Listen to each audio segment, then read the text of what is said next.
If you'd like to make your NFL games a little more interesting, you've come to the right place. It's the Even Money Podcast with Ross Tucker and Steve Fezzik.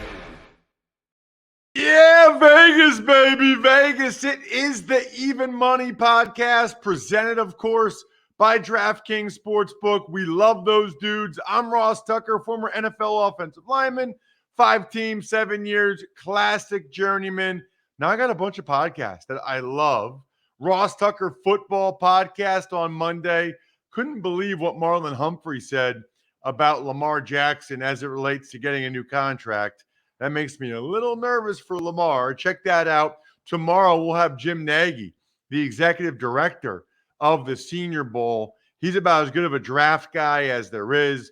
Emery Hunt was fantastic on the College Draft Podcast, talking about the front seven, getting us ready for the draft, which is next week already. And then tomorrow, Joe Dole on the Fantasy Feast, he has his pre-draft rookie rankings for quarterbacks, running backs, very important. So huge week. We'll have Greg Cosell later on in the week to talk a little D tackles and linebackers. The draft's next week, so we are heavy into the draft. I'm at Ross Tucker NFL on social media. Most of you already know that, but how many of you have actually followed me on your favorite platform?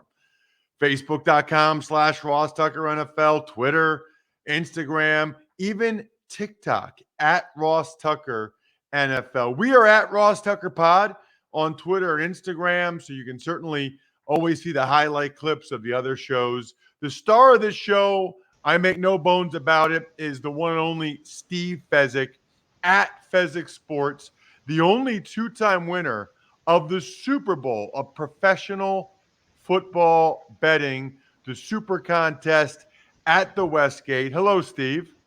How are you, Ross? It is awesome. Football season has started. USFL. Well, listen, I loved last week going over the season win totals at DraftKings. Can't wait to do that again with you after the draft, and really fired up to have Anthony Amico on from Establish the Run. You can check out Anthony on Twitter at Amicsta, AMICSTA. Does a great job for Establish the Run. Of course, that's our buddy Evan Silva's site. Evan will be on next week, so really looking forward to that. But Anthony, I've noticed on social media, again, at Amicsta, that you are all over these NFL draft prop bets, which we love because Steve explains this every year. Steve, this is like maybe the best event to bet. I'm amazed how many people don't know that. I mean, I see some of these over-unders. They got to be kidding me. I mean, this is the best event that I'm aware of to bet. Correct or incorrect, Steve? Correct. Although, and a couple clarifying points for those who aren't familiar with Establish the Run. Anthony, correct me if I'm wrong. The actual name is a parody on all the coaches that do indeed establish the run. They're making fun of that idea because you don't need to establish the run. You need to throw the ball more. Am I correct, Anthony? Yeah, we're basically just one big bit. I mean, Evan is all over it. You know, he's going all in, fully committed. But it's great, honestly. It's a lot of fun. So, and it becomes a point in terms of picking off soft numbers that I'll tell you, as a professional bettor, I hate Establish the Run. And here's why. Because it's making it harder for me to win. Because, Ross, these weak numbers are out there that I could go ahead and leisurely head to the gym, then have brunch, then go ahead and make my profitable wagers. But the second Establish the Run gives out a play, boom. There's so many followers that a couple hours later, that bet, a couple minutes later, is no longer bettable because it'll move 80 cents because they are picking off all these soft numbers, Anthony. Yeah, I mean, what are you cutting promos here, Steve? Are you getting paid under the table by Establish the Run? What are we doing right now? Yeah, Steve's selling subs for us. I'm just talking about how much more difficult they're making my life in terms of helping me. But obviously, they've got great competence, and they're moving and shaking all these markets. All right, but Steve, before we get back to Anthony, okay, I need you to say this for DraftKings and for me, and because it's true. The NFL draft is a great betting opportunity. Like, explain why. Because no one knows what these lines should be. No one knows how many quarterbacks should go in the first round. And guess what? When an NFL game gets mislined and a sportsbook puts up a 2.5 and it should be a 3, yeah, there's some people making some bets. Maybe they'll win, maybe they won't win.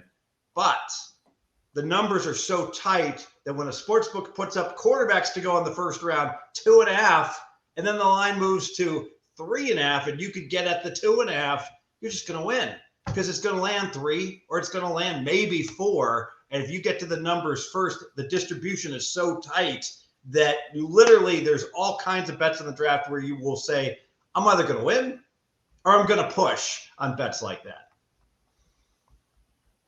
Anthony, you agree?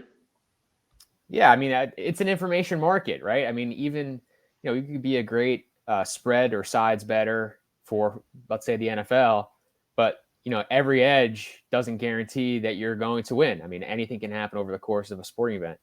For the draft, like, these results are binary, like they're either happening or they're not. And we have a lot of information that the books are just not really as interested in this time of year because they're not super liquid markets. They're not, super high limit markets. So we, the people, we have more information, I think, than the sports books right now. So a couple things on this. Number one, I live in Harrisburg, Pennsylvania. That is the state capital. I'm not kidding that as soon as this episode is over, I am texting people I know in office, people I know that are lobbyists, because the fact that you can't bet on the draft in Pennsylvania is ridiculous. I don't know what the logic is there. Steve, can you explain that to me? I mean, why do they not want to make the money that they can make? It's not like Pennsylvania, they care that the books are going to lose. Like, what's the reasoning? Because it's not an athletic contest? The only reasoning I can think of is that someone can have the idea that it was a predetermined outcome on some of these bets. And because of that, they didn't want to book it as a sports book. But you nailed it. Leave it up to the individual sports books. If they don't want to put it up and be at a competitive disadvantage, so be it. Let the market decide what they want to or might not want to book in terms of those betting. Don't have some legislator go ahead and make that decision. Yeah, I would love to be in that meeting with people that don't know anything about football or the draft, being like, yeah, they can bet on every game. You can bet on futures. You can bet on any, but you can't bet on the NFL draft. I can't even see the lines. It drives me crazy. My other thought, Anthony, and I want to get your thoughts on this. I already know how Steve feels about this. Boy, it's so interesting. Number one, there were some really soft lines, DraftKings and otherwise, when they first got posted. And now they're a little bit better, but as more information comes out, they're slow. I mean, you can still see some of these I still think are, like, in my mind, I'm not going to say no-brainers or 100%, but I feel way better about them than I do about a lot of times when we're betting during the season. Yeah, I mean, the thing is that the lines get posted and then, like you said, they don't really get adjusted. So, like, if we get a report during this show, like Albert Breer says, oh, yeah, Derek Stingley is going to be the Giant. The Giants want to take him at 5. Like, we're going to have that information and be able to act before the sports books see it. They're not looking at the news. They're just looking at the money that comes in. So, we have a very big edge this time of year. So what about the timing of it, Anthony? Like, how many props did you love when it first came out that are just gone now? Oh, a bunch. I mean, I like to try to hit the openers as much as I can. Obviously for any market, we want to be doing that. So, a bunch of these lines have moved, but I still think we are far from an efficient market right now. So plenty out there still for the people. Yeah, Steve, talk about that. Talk about the openers, but then also, as over the next 9 days, we're going to find out the one guy's surgery went bad. You hit the over on him. You're going to find out another guy that people like more. Are you just constantly, Steve, monitoring this information, or do you wait more towards next week where you get really concrete information? I mean, the day of the first round, some of the information you get is like a done deal on some of it. Yeah, so you got guys walking around wearing Cincinnati Bengal tiger stripe sneakers the day of the draft. They're probably going to go to the Bengals. What do you think about stuff like that? I will be the first to admit I have dropped the ball on the draft this year. I must have had 20 bets on the draft in 2020 during the COVID year. Why? No one was playing. So I'm following all the USFL games. I'm betting live. I'm betting the NBA playoffs. I'm betting MLB, and there just aren't enough hours in the day. So what I'm going to do is I'm going to rely on the late breaking news, as you discussed, and fully focus the week of the draft on making bets. And my portfolio is going to frankly suck compared to Anthony's, because he is going to have such a head start on me in terms of his expectation against those openers that it is going to be impossible for me to overcome that. So I'm going to look to profit from the draft while others look to absolutely kick ass on their draft betting because they've been doing it for a month. All right, so you're just going to really get engaged now, Steve, and start to pick them off over the next 9 days. That is correct. And frankly, well, why didn't I do this the entire time? Well, I'm undefeated in the NBA playoffs, so I can't exactly kick myself for not having focused on some other sports. Wow, that's impressive. All right, Anthony, let's get into some of the ones you like right now. And maybe let's start with the receivers. It's really interesting. I think there's a wide range of opinion on a lot of these guys. I still think Drake London goes lower than people think. I think Jamison Williams goes higher than people think, even after the injury. You like a bet right now on Chris Olave. Yeah, his draft position is at 17.5 right now. And I feel really good about that being an under. I think that the first tier of receivers, you mentioned London, you mentioned Jamison Williams, Garrett Wilson. Olave is not really too far behind that group. I think he could go as high as 11 to Washington. But I'm not really sure how he would make it through the gauntlet of teams that you see in the teens. Philly, New Orleans, the Chargers right at 17. I think they would be interested in a deep threat like Olave. There's just a lot of teams that need a receiver. And I think that, one thing that we've seen kind of throughout the offseason is that receiver really is becoming a premium position. These contracts that teams have to give to receivers now, they're expensive. So where are you going to make up that cost savings? Where are you going to save your money on your cap? You're going to do it by taking receivers in the first round. So I think these guys are going to get pushed up the board a little bit, and Olave is one of those guys. What do you think, Steve? As a GM, the number one thing in the draft is I want to make my team better. The number two thing is I don't want to get fired for making a stupid pick. So when the memo has gone out, and it has, that, boy, it's impossible to get a good wide receiver without paying through the nose, but they're so cheap in the draft, that memo is out. Everyone is talking about that. So I look good as a GM the second I take a wide receiver. That makes wide receivers more likely to go early. All things being equal, I want to bet on wide receivers to go under, as Anthony is doing. So here's the one thing I would say. I totally agree, Anthony. Now you got Deebo Samuel and A.J. Brown and Terry McLaurin. None of them are participating in the offseason program because they want more money. I think that makes teams even more likely to take receivers. You got to get them on the cheap for 3 years before you even have to pay them over $20 million a year now. So absolutely love that, Anthony. What about Nakobe Dean, the linebacker from Georgia? You and I were texting. I was a little bit surprised by what you liked on this one. Yeah, I like over at 28.5. I took this morning. Nakobe Dean, great football player. I think everyone that watches college football knows who Nakobe Dean is because he's always around the football. But he's small. He's really undersized for his position. He has some medical stuff. This is what people have been reporting. Todd McShay, Daniel Jeremiah, a couple of these, bigger media guys around the draft have been mentioning that teams have his teammate, Quay Walker, ahead of him on their boards because he's more prototypical in terms of the size, obviously part of the same defense. So, I don't really think that we're going to get 3 linebackers on day one. I don't even know if we're going to get 2. And Devin Lloyd seems to be the top guy kind of around the league. So Nakobe Dean over 28.5 is really a bet on him not going in the first round. But you also get a little bit of room there at the end of the first round. Boy, that's really interesting. I had not heard the medical part. And I had not heard that's it. If McShay and Jeremiah both are saying they know multiple teams with Walker ahead of them, that's really interesting. I don't know, man.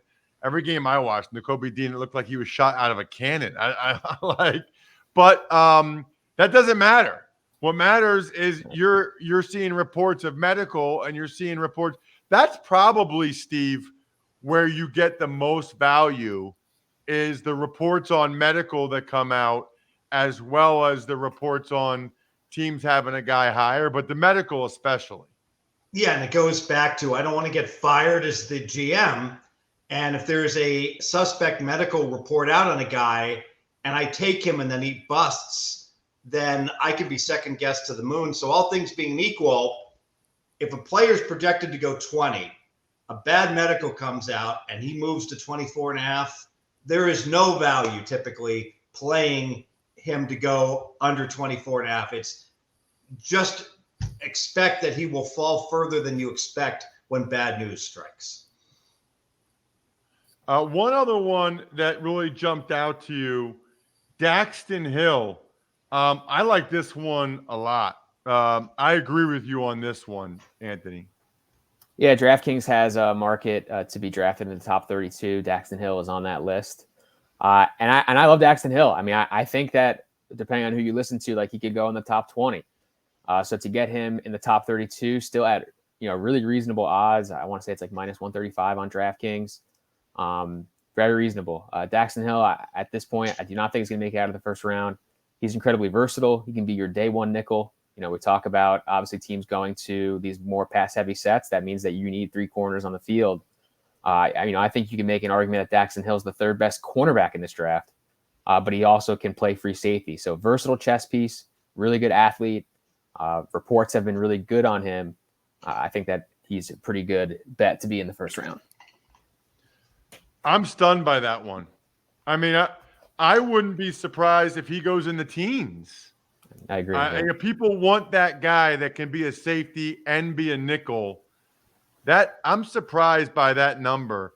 I wonder, Steve, where like DraftKings, where do they even get these numbers? Sometimes when only one book has a number up, you just have to recognize that for the most part, they limit the sharp bettors and what that they can play. And to research each and every player and put that time in just doesn't make enough sense. Just put something up there and the market will correct and bet that player in the correct direction. I'll use an example. We're going to talk about the USFL shortly. One sports book put up every total in the mid-50s for the opening week in an expansion football league. It's ludicrous. I don't think they lost very much money at all because their limits are such that there just wasn't that much liability against those openers. All the money's still going to pour in the day of the draft, and all the volume that's going to come in then will overwhelm some soft openers that books are going to lose on. Interesting. Let's get a couple more, Anthony, that you like, starting with George Karlaftis, the DN from Purdue. Yeah, I like him over 17.5. The reports on Karlaftis have been a little wide-ranging. I think earlier in the process, there were mocks and reports that maybe he would go in the earlier teens, but I'm just not really seeing that right now. I mean, Peter Schrager put out his mock this morning. He said that his range is anywhere from 20 to 40. So I feel like that's some pretty definitive information from someone who definitely talks to a lot of teams. Karlaftis is not someone that has the best athletic profile. I don't think that he's a fit for every team. And edge is pretty deep. There's definitely a lot of options that I think ways that teams can go. So I'm not really seeing a spot for him prior to 17. I mean, I think people have argued Baltimore. They've argued Philly. I don't know. I think that's a little too early right now based on some of the stuff that I'm reading. So the other one you like, Sauce Gardner, 3rd overall. I'm amazed. I was on VSiN last week, and his total was 7.5. Yeah. Like, I love the under on 7.5 for Sauce Gardner. You think about the teams drafting, the Giants who are getting rid of Bradbury, the Jet. Like, I'd be surprised if he doesn't go in the top 7. He seems pretty consensus to be the number 1 corner. Yeah, I mean, give me all the Sauce wagers for sure. Under 7.5, 3rd overall. I think that they're all really good bets. I mean, the things that we're hearing out of Houston right now is that they may be looking at those cornerbacks. Lovie Smith has mentioned that they need better cornerback play on their defense. They have 2 tackles right now. That's the thing with Houston. Like, everyone's mocking them to take a tackle. Everyone's mocking them Evan Neal or Ike Ekwonu. They have Laramie Tunsil and they have Titus Howard, and they have mentioned that they want Howard to continue to play tackle. So you're going to take a guard 3rd overall? I don't know. Corner seems to, again, that's still a premium position. It's definitely a position of need for them. And as you mentioned, Gardner is clearly the best cornerback in this draft class, pretty much everywhere you look. So, Gardner at 3, I think is good. You can get that at like 6-1, but certainly under 7.5. If you haven't gotten on a Sauce under yet, it's very, very playable. Lastly, Kyle Hamilton from Notre Dame, the safety. You like over 9.5. I don't know what, I mean, I guess it's just the position and the workout, because that dude's a stud. Yeah, it's just position value. I mean, I think every guy you listen to, Jeremiah, McShay, they're all like, Kyle Hamilton's 4th on my board, but I don't think he's going to go in the top 10. It's just the nature of the position. Like, safety is not a premium spot. He's not a Daxton Hill type guy who can be your nickel. So you're really talking about him being a 2-level player instead of a 3-level player. That's, I think, a big deal to teams. And you just don't really see safeties go that high. I mean, Derwin James went like 17th a couple years ago. And I would say he's probably a better prospect than Hamilton. I think Hamilton is probably not going to go in the top 10. He may not even go in the top 15. I mean, with the way that things kind of have been going over the last couple of weeks. And I think it's more than just a workout. Like I said, I think the position probably has more to do with that. So, Hamilton outside the top 10, certainly over 9.5, I think very playable. Check him out on social media at Amicsta, AMICSTA. Does great work for Establish the Run, who Steve evidently hates, so don't go there because they make his job harder. Thank you so much, Anthony. Really appreciate it. Yeah, of course. Thanks. And thank you so much, Athletic Greens. Number 1, Steve, they are delicious. They've been helping me a lot with my stomach. I didn't even know I was having gut health issues, but that's exactly what Athletic Greens has helped me out with, which is awesome. We know it's the best way to get your veggies. None of us eat enough veggies. We just don't. So drink your veggies for less than $3 a day. There's a reason why they have over 7,000 5-star reviews and so many professional athletes use them. And right now, to make it easy, Athletic Greens is going to give you a free 1-year supply of immune-supporting vitamin D and 5 free travel packs of the Athletic Greens with your first purchase. All you have to do is visit athleticgreens.com/money. Again, that is athleticgreens.com/money to take ownership over your health and pick up the ultimate daily nutritional insurance. All right, Steve, let's talk a little USFL. Why not? There's pro football that was on this past weekend. What are your thoughts, either in general or specifically betting it? Okay, as far as an overall league, I'm a mercenary. I'm just looking to make money. I don't care if the product's good or bad. If I can profit from it, I'm happy. Having said that, the number one thing the USFL has to do, Ross, they got to start giving away free tickets to these venues, because you look at it on TV, it's Easter Sunday. No one's in the stadium at all. All the games are in Birmingham. And when you see that, it's sending a loud message. This product is not worthy of people attending. That's going to kill the league.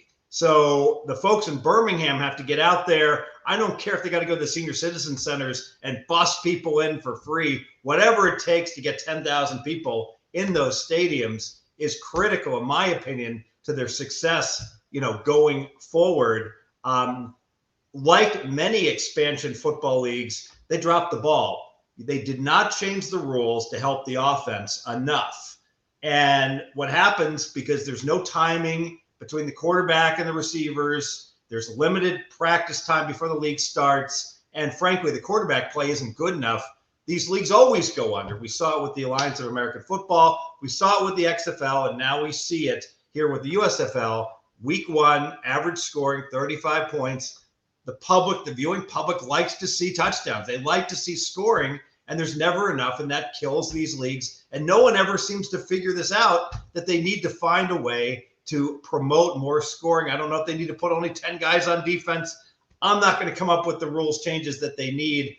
But and the coaching is not innovative enough. You can have 2 forward passes. Take advantage of that. No one is doing that. And because of that, we saw the unders go 3-1 week 1.